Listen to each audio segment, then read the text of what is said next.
لقاء وموعد مع مشاهير النجوم. والنهاردة معنا الإعلامية الجميلة وفاء الكيلاني. نبذة سريعة مختصرة عن حياتها المهنية.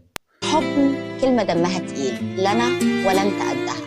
قبل ما تحكم على الناس لازم تفهم ان كلنا عندنا عينين لكن لا نملك نفس النظرة. عشان كده حكمك او حكمي مش بالضرورة يكون صح، ودايما المظاهر في معظم الأحيان كذابة. تحية مني وفاء الكيلاني، تصبحوا على خير. الفنانة أو الإعلامية الجميلة وفاء الكيلاني من مواليد يوم 10/9 عام 1972، وهي إعلامية مصرية بدأت حياتها المهنية عام 1997 من خلال تقديمها لبرامج المنوعات في شبكة راديو وتلفزيون العرب ART. وفي عام 2005 انتقلت إلى شبكة قنوات روتانا، حيث قدمت العديد من البرامج، منها برنامج صندوق الدنيا عام 2007 وبرنامج ضد التيار عام 2008. كما عملت مراسلة ومقدمة برامج في المؤسسة اللبنانية للإرسال انترناشونال BCI حيث قدمت برنامج بدون رقابة عام 2009.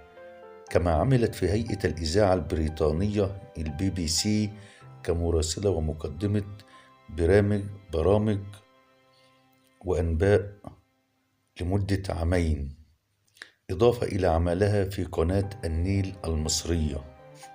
ثم انضمت إلى قنوات MBC عام 2012 وقدمت برامج عدة، أبرزها برنامج نورت وبرنامج قصر الكلام وبرنامج المتاهة والبرنامج الجميل الحكم وبرنامج تخاريف، إلى برنامج السيرة.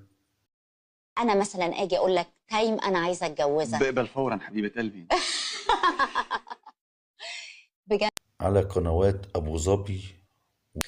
نالت العديد من الجوائز، منها جائزة أفضل محاورة تلفزيونية عام 2014 من مجلة ديريجيست، وجائزة من مهرجان الفضائيات العربية عام 2015.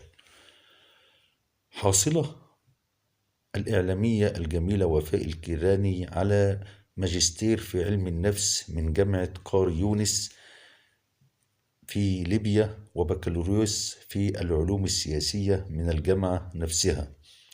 تزوجت وفاء الكيلاني مرتين، المرة الأولى من رجل الأعمال توني ميخائيل من عام 2008 حتى عام 2016، وأنجبت ولد وبنت، جودي وريان.